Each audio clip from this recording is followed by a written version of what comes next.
Where are the Epstein files? I thought we had the requisite number of votes. I thought that Massie had been assembling a coalition, needed 418 votes. He had it. What is going on? It's really hard to put your arms around this. If you go looking for this information, it's actually somewhat difficult to come up with the rationale for why this vote hasn't taken place, because Thomas Massie said that he was going to force the vote. This was going to happen. He was going to conjure up the number of votes.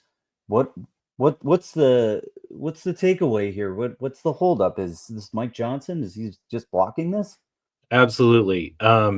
It's Mike Johnson doing anything possible not to to uh, to reconvene. I mean the links that Mike Johnson has gone to make sure that this does not occur um, are astounding. One of the 218th vote, or one of the 218 votes, um, is from Oh, a that's right. 218. I think I said 418. Of course, I got the number wrong. I'm trying to do this off the rip, and like I'm off by 200. It's unbelievable. There's only 435 members of that. okay. Well, I thought you said two. Yes, it's Well, I 218. think I said four, so I'm gonna own that.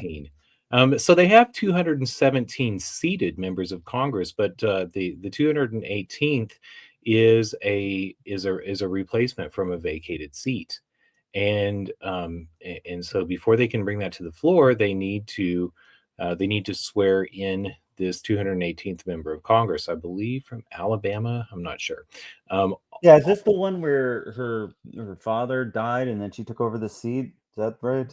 yeah, I vaguely remember looking up the details on it a couple Yeah, of so days this ago. is how seats in the House work now. We just hand them down kind of like titles of nobility. So if you have a seat, then it goes to your son, and this is how the presidency is going to work too. Yeah, remember when Sonny Bono died? Actually, this goes back as long as the history of America. Like, even get into the Senate seats. But that aside, let's maintain focus here on Epstein. So Mike Johnson has refused to reconvene Congress. Uh, the military is going without pay. Other vital, we have also the theater, or maybe more than theater, a little bit more than theater, of the government shutdown that's also going on. I think that's stretching into what, 9 days now, 10 days. So that's all going on the side, but you would think that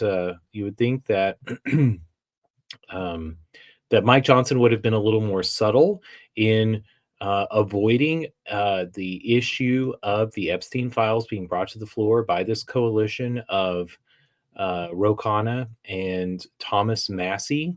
And I believe every Democrat is supporting it, and then there are quite a few Republicans, and those Republicans, I'm not sure how fully aligned with the old Freedom Caucus, but it's the likes of Lauren Boebert and Marjorie Taylor Greene, Thomas Massie, and I'm not sure which are the other Republicans that are going along with it, but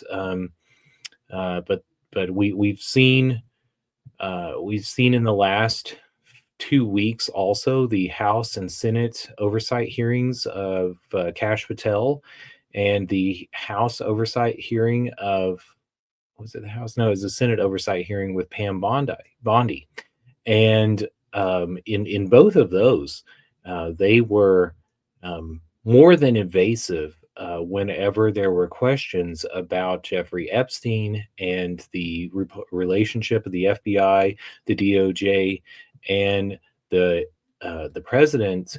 Whenever it came to questions about that, they were, when I say more than evasive, they were combative, and and they went on tirades that have never, or have not in recent memory been seen, breaches of decorum, and that have not been seen in these House hearings. And we talked a little bit about some of the tactics of the Trump administration with regards to, um, uh, they're drawing from the political philosophy of Curtis Yarvin, and constitutional monarchies, et cetera, et cetera. But there's that, that's on one hand part of their choice to be so combative, I think, but there's also something that they are deeply concerned with, not just concealing, but with creating a disturbance, a distraction of a disturbance, so that people focus on those breaches of decorum rather than focusing on the evasions that they made in their answers regarding the Epstein files. So Well, some and of these, I've seen some polling say that this is still deeply resonant with voters, that both sides of the aisle still want to see this happen. It's not in any way shaping up to be a Republicans versus Democrat divide. I think from some of the polling that I saw, both sides of the aisle, the constituency has said they want to see a release of these files. They want transparency. And the transparency around this issue was something that was a major part of the campaign during the Trump election. I mean, this is something that Kash Patel said. This is something Pam Bondi said. They all said that they were going to have transparency on this. Early in the administration, they trotted out some ridiculous thing that they passed off and said, "Here, we've released something," but nobody's really been placated by this. And if you've checked in on social media, it's very common for on just any random posts that people will say, "Yeah, great, that sounds interesting. What about the Epstein files?" It's like this is not going away. This is something that is on the minds of the American public writ large. yeah, the MAGA crowds is not backing down on the Epstein files. I'd say doubled, tripled. Uh, they're not going to let go of it. And now the phenomenon with Ro Khanna, and like I said, every last Democrat, and in the hearings that I mentioned with Kash Patel and Pam Bondi, um, the question that every Democrat brings forward is what about Epstein? What about Epstein? And Bondi and Patel, both their responses in part were, why weren't you interested about this in the Biden administration? But that all aside, that's not going to get them anywhere. And if we start to back away and say, oh, what else is happening in America right now? Well, in the wake of the Charlie Kirk assassination, the likes of Candace Owens and Tucker Carlson and Megyn Kelly are really e- beginning to question a long running allegiance, and to my mind an unexplainable, maybe not unexplainable, but a questionable allegiance that the United States has with their relationship with Israel. And this has also been part of both the um the protection that the Epstein question has had for so long, is because it calls into question some of the aspects of the um uh, of manipulation, or other facets of Israel's attempts to control or manipulate American politicians or the American political system. So we are seeing an awakening, in in a broader swath of the right, I should say, because these are things that were, um, that Candace Owens, the likes of Candace Owens has long been questioning. It may have been part of her leaving Turning Point USA in the past, but you hadn't seen Tucker Carlson and Megyn Kelly joining in this vantage until very recently. And I would say that they began to move in their positions during the campaign, um, during Trump's campaign here, and that was brought on by going back and examining the history of the relationship with Israel and the United States. Well, Uh, that's the interesting point is what does this actually bring to light? Because we did an episode on this where we talked about Epstein, his ties to Israel, international arms dealing, and that you see that there were campaign promises that were made, that Kash Patel was saying certain stuff, that Pam Bondi was saying certain things, and once they're on the inside, I don't know if after they've read the file and actually know what's there, if they know what kind of a can of worms this is actually going to open up, and does this actually blow up the relationship between the U.S. and Israel? The certainly the sentiment between uh, of the American voters and constituency again is turning on Israel. I mean, you've seen this pretty substantially. Is that people are starting to seriously call this into question. You have soccer moms starting to take a position on this that I've never seen before. Like people talking about it in a way that they're feeling the pinch of the economy and not understanding how the U.S. is supporting this and how much the protests against what's happening in this asymmetric warfare against Gaza is still occurring. But we are in a ceasefire right now. I think you told me about that, right? That seems to be a bit of theater, but maybe do you have a sense that there's a tie-in here? Is this potentially going to shake the relationship between the U.S. and Israel if this actually gets released? And is that why Massie is actually the one who can bring this to light, because he's not beholden to them as a political force? So I think part of the problem here is, and this goes back into part of the reason that this has not been touched in American political discourse for quite some time, and that is because it is the sensitivity of the subject is emphasized by those who wish to drive division in American political discourse. So it's not actually about Israel. And this is why we've also had recent discussions about the imperial oligarchy and about the cathedral, because this is against the interests of the imperial oligarchy. And I stress that a political base of the imperial oligarchy, which is a nebulous concept, and is reinforced by nebulous political reinforcement structures like the cathedral. And going back to the cathedral, that is a feedback loop that exists between academia and journalists. And I think it's very important that we understand that the Trump administration is in entertaining this understanding of what's going on in the world. So it's not about Israel.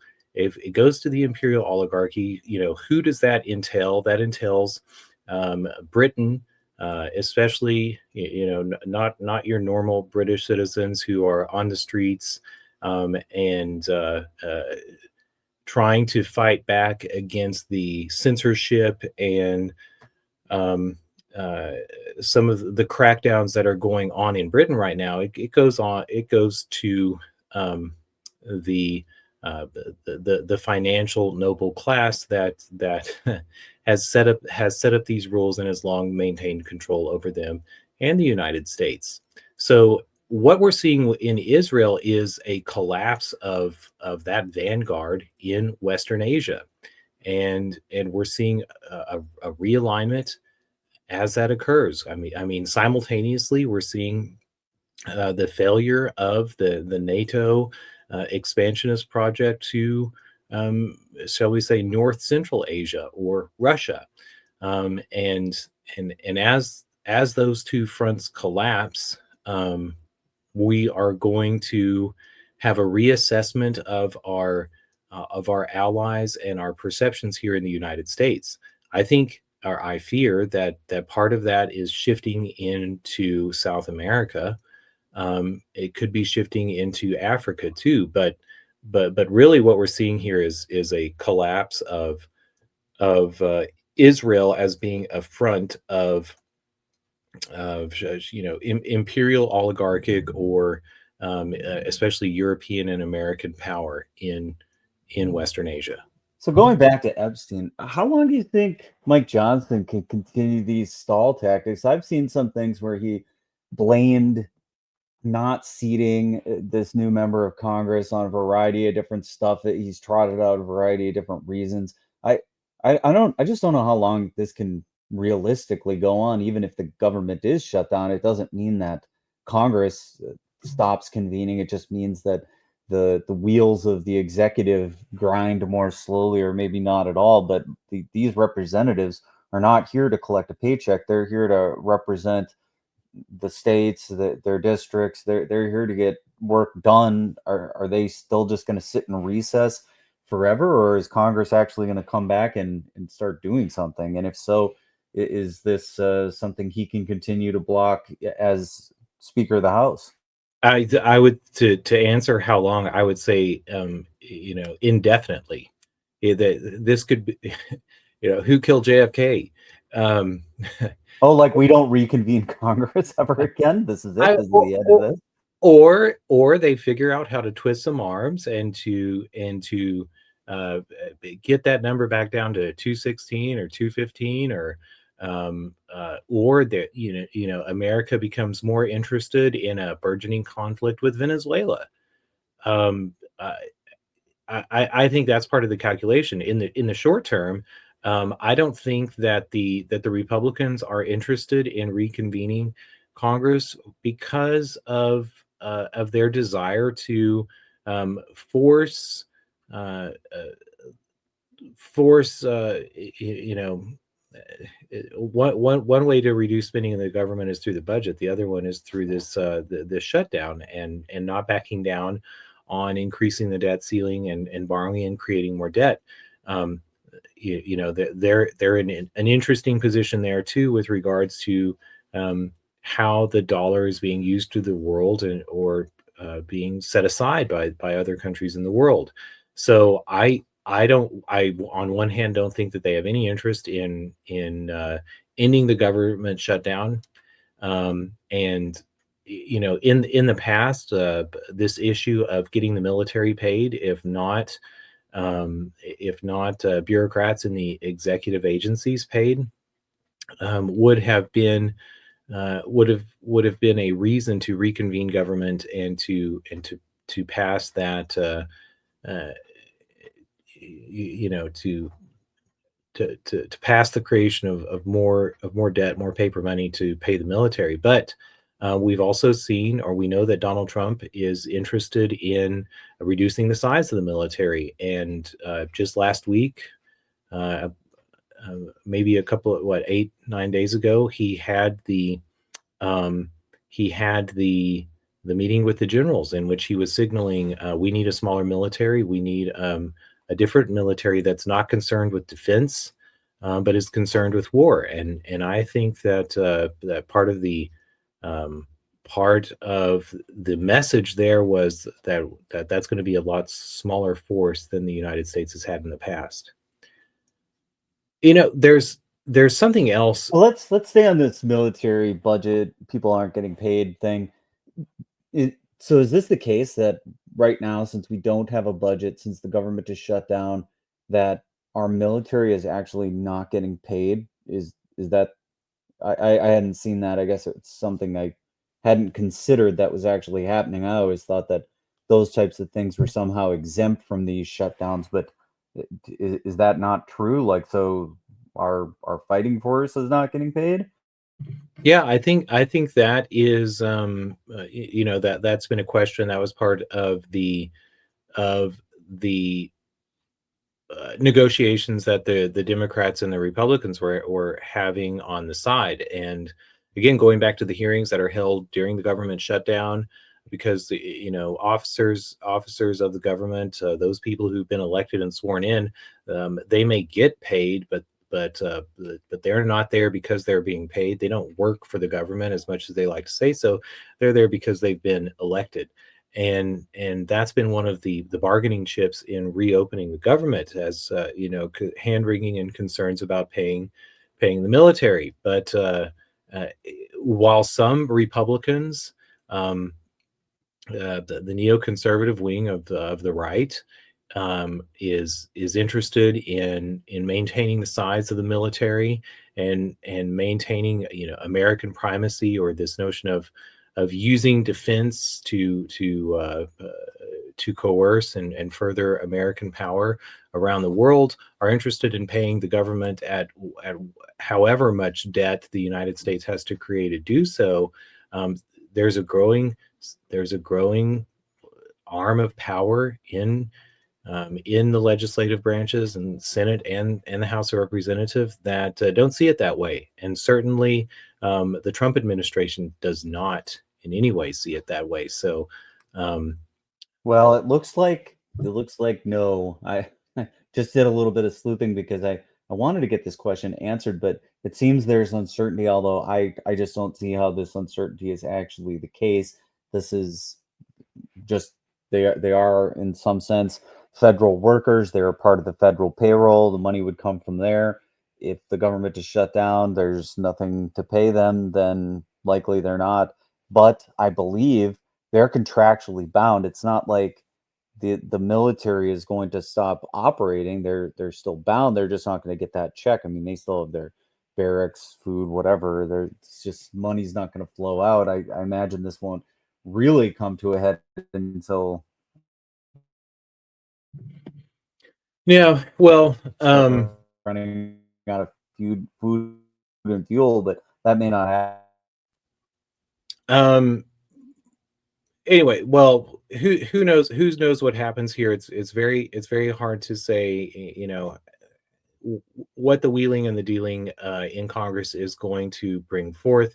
I but going back to Epstein, there's something behind the Epstein files. I think that becomes more and more evident with the links that Cash Patel, Pam Bondi, and um, and Mike Johnson go to make sure that the Americans don't see what is what information that the government has. But then and so I'm very curious to find out. I used to think of this a little bit of a red herring, but part of the calculation may also be an eye towards America's favorability or approval of Israel, and where that needle is in America.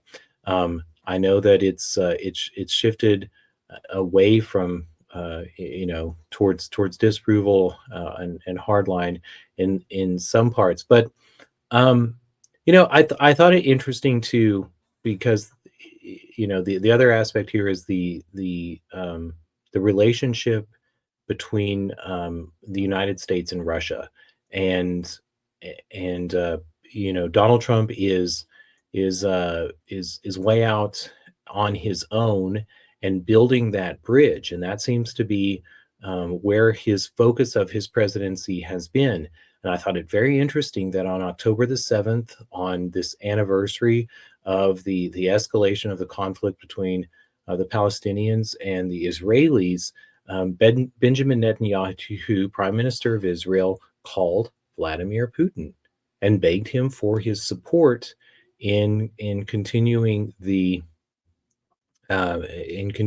war.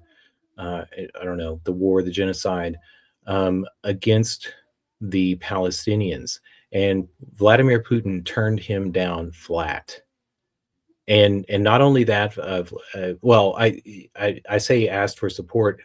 I believe Benjamin Netanyahu asked him not to continue furnishing the Iranians with S-400s and fighter jets, and God knows what else. And ever since the 12-day war, um, relationships between Russia and Iran had already been thawing, and Iran had turned Russia's offer of military aid down beforehand. But after the Israeli surprise attack and the decapitation strikes that they tried, Iran turned to Russia immediately, and Russia has been supplying them with their top of the line military weapons, fighters, and anti-aircraft missiles.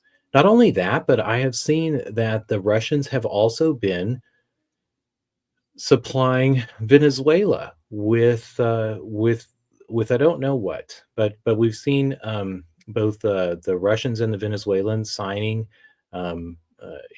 signing agreements, and Russians talking about that they're not going to stand for any breaches of Venezuelan sovereignty. So I'm not sure.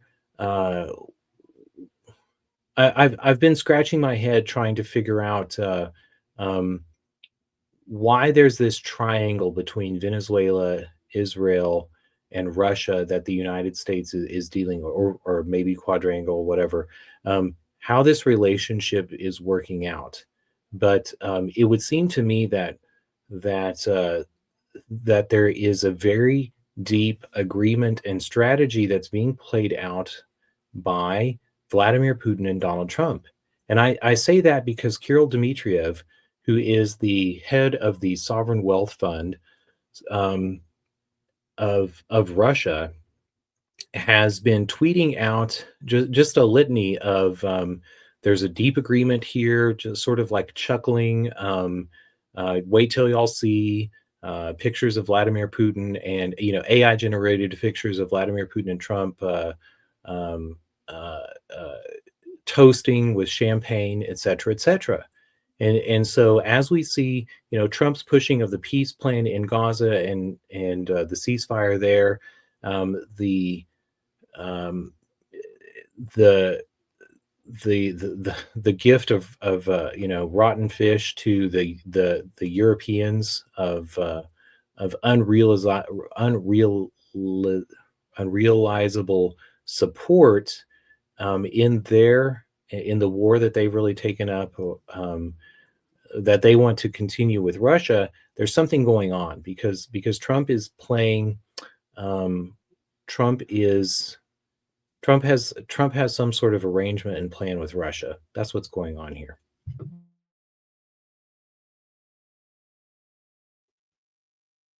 It seems like one of the next things that would really be a thing to watch for is when missiles start flying between Iran and Israel. Do you anticipate that that's something that we're likely to see if Iran is repairing some of their facilities, if they're being resupplied by Russia?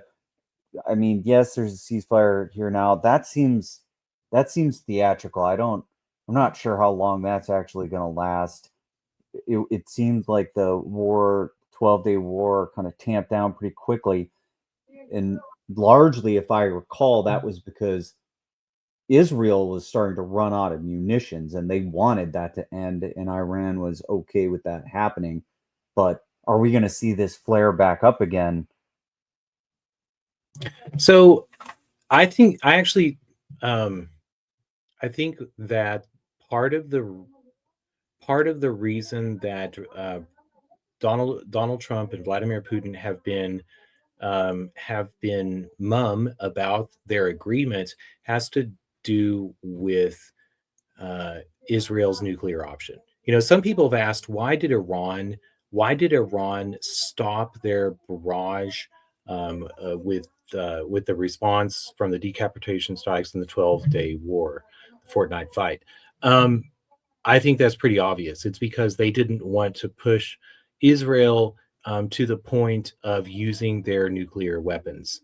And I know that some of their nuclear weapons have been dispatched into submarines, and those submarines, wherever they're at, are within striking distance of Iran. So Iran didn't want to push them to that point.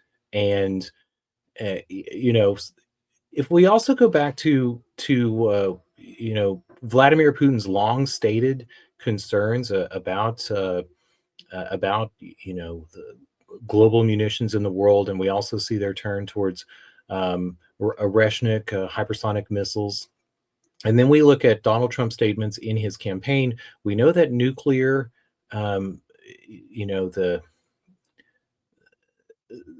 nuclear threat that so many countries have now is something that they are concerned about. We also, I mean, look at Donald Trump's pivot in American policy with regards to North Korea in his first administration. So he wants to do something about that.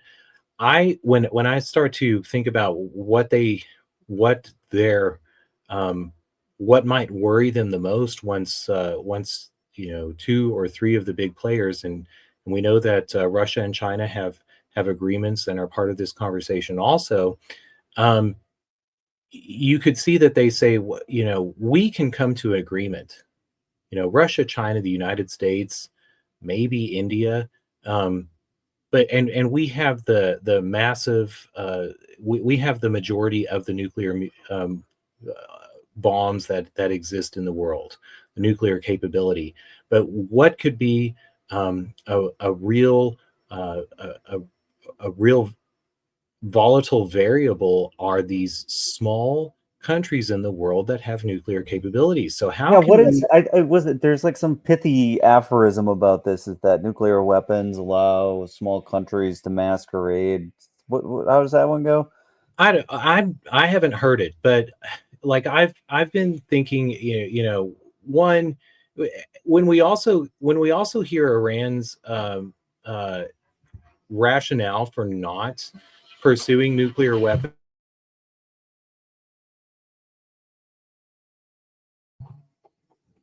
Sorry, just Yeah, I think your mic is slightly cutting out. I think if I recall how that one goes, and I'll maybe just use that to prompt this again, is that nuclear weapons allow for small countries to masquerade as larger ones and participate in the stage on the stage of international politics as if they were more important, they had a bigger population, that they had more of an impact in the world than they otherwise would have. And it's one of the reasons why having nuclear weapons allows you to be on that stage. I think in some ways that might be a good description of what is really going on with Israel, not counting the fact that they are somewhat a proxy for the United Kingdom and a friend of the United States, that these two alliances keep them more centered than they otherwise would be, and I think probably have has been the protection hedge that's allowed them to continue to exist. Likely one of the reasons why the war tamped down as fast as it did is because that wasn't what the international players wanted, was to see Israel be bombed into non-existence.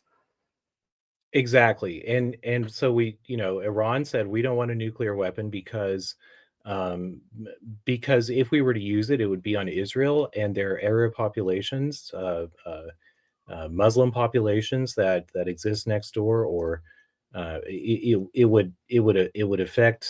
would affect more than our um, those people that we have an issue with. So having a nuclear capability and being a small That it's country. not target enough, that it has too wide of an impact, it has too much of a spread, and that the hypersonic missiles are much more effective because they can be more targeted. Yes.